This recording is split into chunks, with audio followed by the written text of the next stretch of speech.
Buenas horas, alumnos y alumnas, y bienvenidas a este segundo vídeo del tema de la madera en el que vamos a completar la etapa de fabricación. Y para ello tan solo nos falta tratar la anatomía de la madera y su proceso de obtención. Empezamos. Para comprender la anatomía de la madera la vamos a estudiar a escala macroscópica y microscópica. Empezamos por la escala macroscópica. De manera visual, cuando talamos un tronco, diferenciamos tres zonas que son, de dentro hacia afuera, el xilema, el cambium y el floema. Vamos a verlos con más calma. El xilema es en realidad la parte que utilizamos para la madera como material de construcción.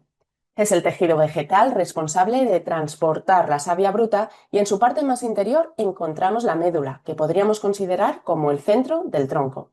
El xilema se divide en duramen y albura. El duramen es la madera de la parte interior del tronco, es decir, la más vieja, ya que sabes que el tronco nace de dentro hacia afuera. Se trata de una zona donde las células vegetales ya no conducen savia, por lo que tienen una función puramente mecánica y de sostén. Mientras que la albura es la madera de la parte más próxima a la corteza, por donde se transporta la savia, por lo que tiene una función conductora. Generalmente la albura presenta un color más claro que el duramen. Entre el xilema y el floema encontramos el cambium.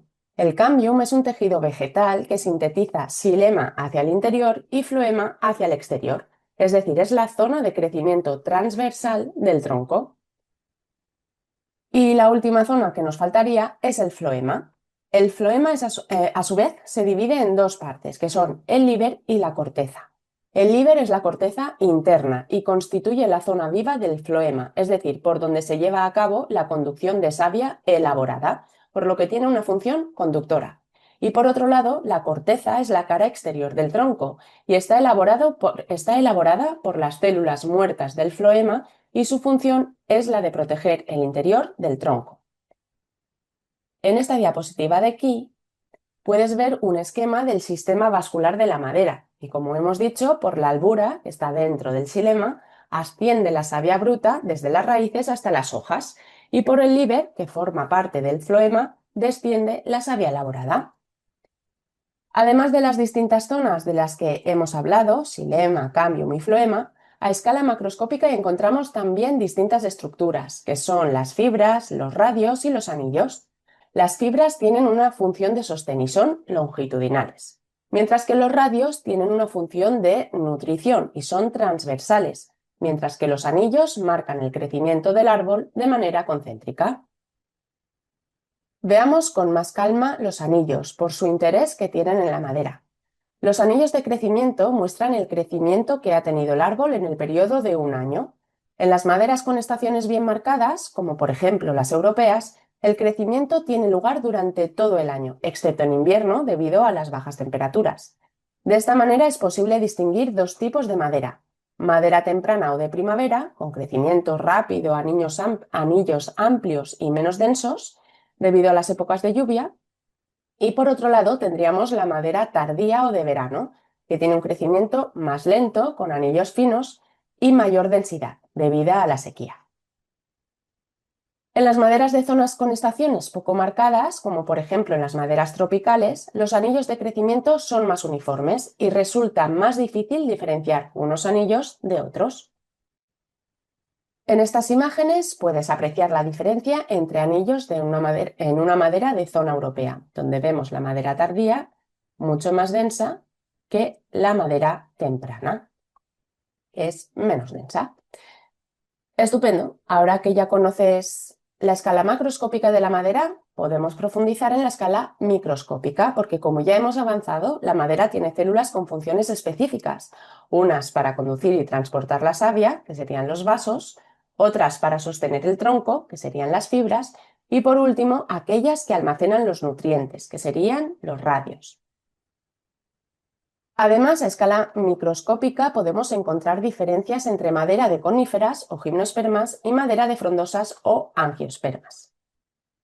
Por un lado, las coníferas presentan una microestructura más sencilla, donde la función conductora y de sostén es llevada a cabo por traqueidas. Y también podemos encontrar canales resiníferos, que son espacios intercelulares que generan resinas. Por otro lado, en la microestructura de las frondosas no vamos a encontrar canales resiníferos, van a ser mucho menos frecuentes, y la función conductora y de sostén se va a separar. Por un lado, los vasos conductores realizarán la función de conducción de la savia, mientras que las fibras serán las responsables de sostener la madera. Estupendo. Para comprobar que sigues prestando atención, te invito a que contestes a la siguiente pregunta. Muchas gracias por tu respuesta. Vamos a continuar con el proceso de obtención de la madera. Este proceso se compone de 8 pasos, que son la tala, el desramado, el troceado, la saca, el transporte, el descortezado, el aserrado y el secado. Los vemos con más detalle. La madera se obtiene de los recursos forestales disponibles en los montes, donde existen superficies reguladas y delimitadas para realizar la extracción de árboles y acto seguido regenerar la masa forestal. Los árboles a talar deben haber sido marcados por tener la edad y dimensiones apropiadas para su aprovechamiento. La tala se suele hacer con motosierra o con cosechadora forestal a finales de otoño o a principios de invierno. Una vez talado el pie del árbol, pasamos al segundo paso, que es el desramado. En el desramado se cortan las ramas y el extremo superior del tronco del árbol. Los restos vegetales generados se pueden retirar y aprovechar para biomasa. Durante la tala, las sales minerales y nutrientes contenidos en la savia favorecen el ataque de agentes patógenos, como hongos e insectos, por lo que no conviene dejarlo en el monte durante mucho tiempo. Al árbol talado y derramado se le denomina rollizo. Con el rollizo pasamos al siguiente paso, que es el troceado. El troceado consiste en dividir el rollizo mediante cortes ejecutados transversalmente a su eje axial para obtener las denominadas trozas. Con este proceso conseguimos reducir la longitud de las piezas para que resulten más manejables para los medios de saca y transporte. La longitud de las trozas deberá considerar el tamaño del camión de transporte y las dimensiones del producto final que queremos conseguir, como si, por ejemplo, vamos a construir una viga o un pilar. Con las trozas pasamos al siguiente paso, que es la saca. La saca consiste en el proceso de sacar la madera del monte y normalmente se efectúa con vehículos especiales de tracción mecánica. Una vez sacadas las trozas del monte, pasamos a su transporte. Para ello se depositan las trozas en lugares intermedios de fácil acceso para su transporte final hasta la industria de transformación. Normalmente el transporte se efectúa por carretera, por ferrocarril o por barco. Cuando el camión llega al aserradero, o lugar donde se sierra la madera, procedemos al descortezado. Este paso consiste en quitar la corteza que recubre las trozas para facilitar su transformación y secado posterior. A continuación se procede al desaviado o eliminación de la savia del interior de los elementos conductores del tronco, es decir, el agua libre de la que hablamos en la composición de la madera. Una vez descortezadas y desaviadas las trozas, continuamos con el aserrado. El aserrado consiste en el despiece en elementos de menor dimensión que en cortes posteriores se emplearán para otras aplicaciones como la carpintería. La madera puede comercializarse directamente en forma de rollizo, pero lo más habitual es que le apliquemos cortes que en función de su dirección llamaremos radiales, transversales o tangenciales. Según cómo aprovechemos la madera, podemos utilizar distintos despieces, como los cortes radiales, paralelos, el despiece en cruz o la pieza enteriza, que busca obtener la pieza escuadrada de la mayor sección posible.